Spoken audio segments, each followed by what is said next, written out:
Bonjour à tous et à toutes. Bon, on est proche de la Saint-Valentin, donc c'est le livret sur l'amour.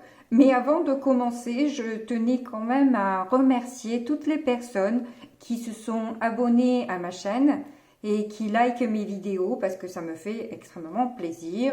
Donc je tenais quand même à vous remercier. Allez, on entame du coup le ton avec la première phrase. C'est une phrase de Joseph O'Connor.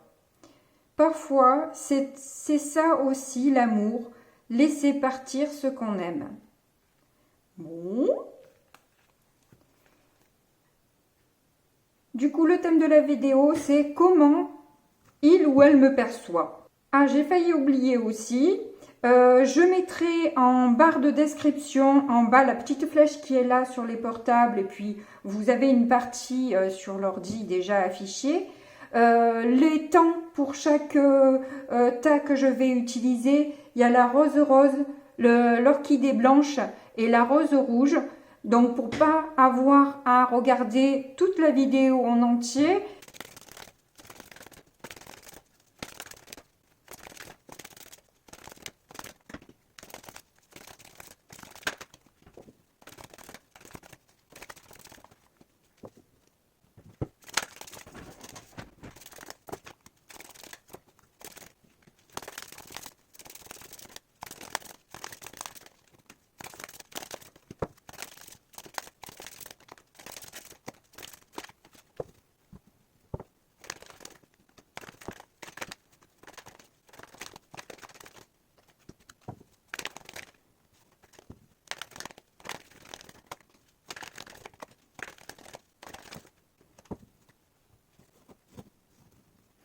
voilà, nous avons nos 3 tas et je vais un petit peu pousser ces deux pour pouvoir me consacrer à la rose rose. Alors, déjà, quel est le ton à peu près de ceux qui pensent? D'accord. Alors, il ou elle pense que vous avez une dépendance affective.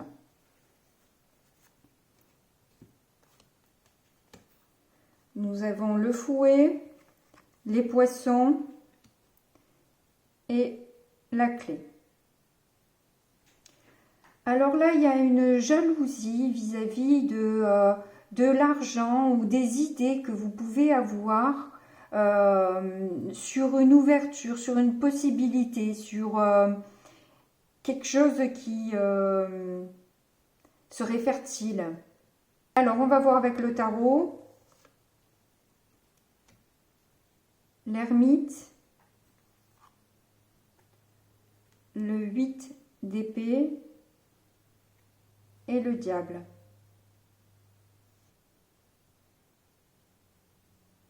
Donc la personne avec qui vous pensez pense que vous êtes quelqu'un d'assez solitaire, mais de sage et de réfléchi. Qui vous permet aussi d'avoir une nouvelle compréhension sur toutes les tentations, les manipulations. Et ce qui est intéressant, c'est que l'ermite tombe sur les disputes. Donc c'est peut-être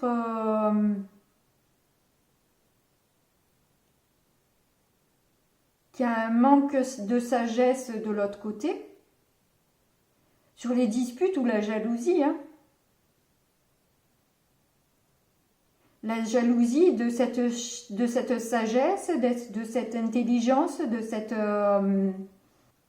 cette prise de recul aussi par rapport peut-être à l'argent, à comment faire de l'argent, à toutes ces idées qui foisonnent en vous. Et arriver à dépasser ces tentations, ces pulsions. Que vous arrivez peut-être à libérer votre cœur de cette dépendance affective que vous avez. Parce que là, la dépendance affective, ça va très bien avec le diable quand même. Hein. C'est super cohérent quand même. Et le 33 étant le chiffre quand même de la guérison. On le voit souvent dans la guérison. Dans les lotos, enfin j'aime pas les lotos, vous savez les petits lotos là. Le 33 on dit que c'est le médecin, donc voilà, le 33 c'est la guérison, le médecin, etc. quoi. Et là il y a la guérison justement de cet état de dépendance qui est compliqué à se défaire.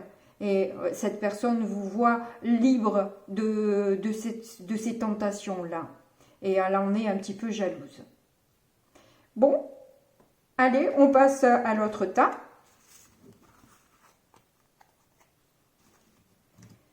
Donc, nous arrivons au tas de l'orchidée blanche. Alors, la carte qui donne un petit peu le ton, c'est Adieu la routine. Donc, je le vois comme l'envie de changer un petit peu votre vie, de vous sortir un petit peu de votre marasme ou votre enfermement. Cette personne a envie de changer votre vie, d'y mettre un peu de la couleur, d'y mettre un peu de vitalité qui, voilà, vous ferait certainement du bien. Donc nous avons eu le messager, le labyrinthe, le faux.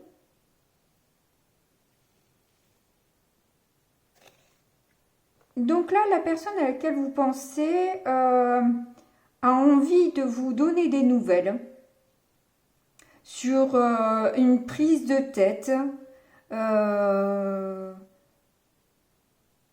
sur une décision qu'elle a prise où elle s'est sentie embourbée dans un labyrinthe sans pouvoir vous rejoindre. Donc elle a coupé avec cet état-là et elle a envie de revenir vers vous pour vous le dire. Alors vous contactez peut-être par message, par téléphone ou je ne sais quoi. En tout cas, le messager vient apporter des nouvelles à ce niveau-là. On va voir maintenant avec le tarot. Nous avons le magicien, le hiérophante et la reine de coupe.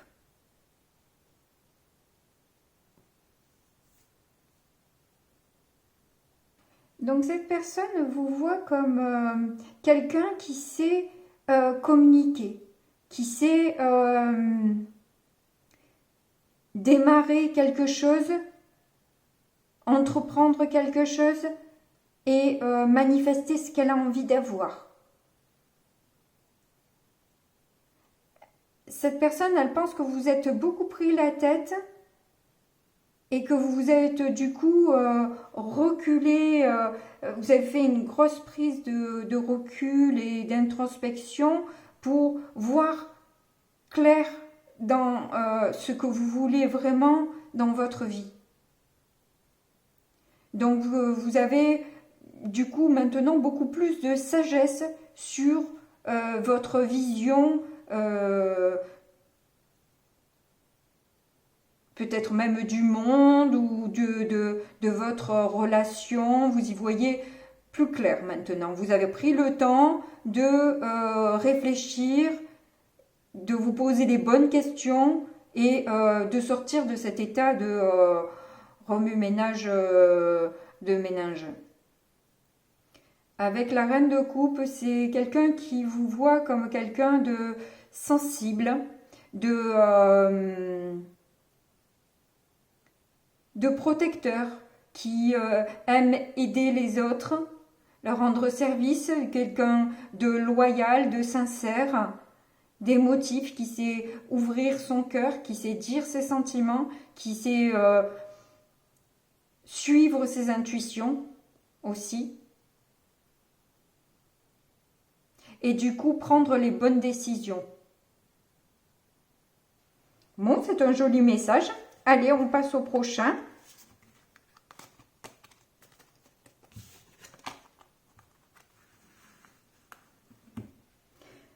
La rose rouge. Alors, la carte qui va donner déjà le ton. Le cadeau. Donc, il vous voit vraiment comme un cadeau. Vous êtes le cadeau de sa vie, vous êtes... vous représentez quelque chose de merveilleux pour cette personne.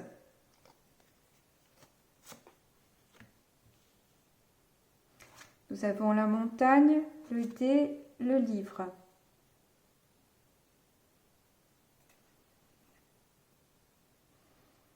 Alors cette personne vous voit comme quelqu'un qui sait relever des paris risqués, ambitieux.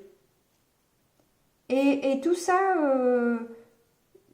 sans vraiment s'étaler, on n'en parle pas. On fait les choses sans se vanter, voilà. Mais en tout cas, on arrive à dépasser des caps risqués, assez courageux. Je vois là du courage et pas de... sans être dans l'ego à vouloir se la péter, quoi.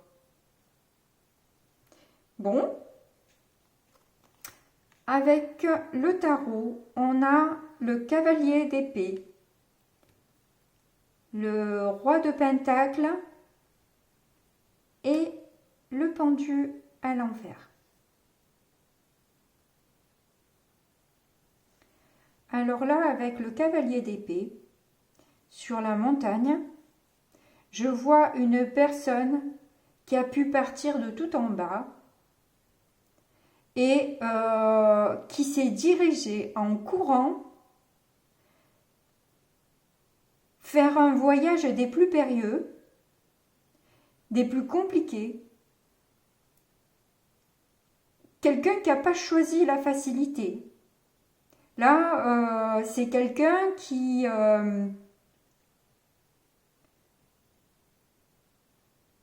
d'un comportement égotique et autocentré, c'est le mot que je cherchais, autocentré, vous êtes passé à un roi. Alors déjà de cavalier, on passe à roi, et roi de pentacle, donc avec des valeurs, quelqu'un de posé, quelqu'un d'ancré, quelqu'un qui connaît sa valeur.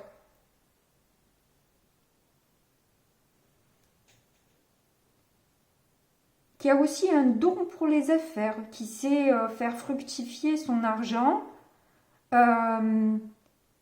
mais avec des valeurs, avec la loyauté, en étant, voilà, en étant quelqu'un de posé, d'ancré. Et vous ne parlez pas de toutes les difficultés, tous les blocages que vous avez rencontrés pour passer de ça à ça. Vous ne vous étalez pas sur tout ce parcours compliqué qu'il a fallu emprunter pour arriver à ce que vous êtes arrivé aujourd'hui. Bon, ben c'est magnifique. C'est très très beau. Il vous voit vraiment comme une personne, effectivement, qui a fait un parcours de fou, quoi. C'est très joli. Bon, ben merci beaucoup de m'avoir écouté jusqu'au bout. Et puis, je vous dis à bientôt. N'oubliez pas de liker et de vous abonner. Merci beaucoup, au revoir.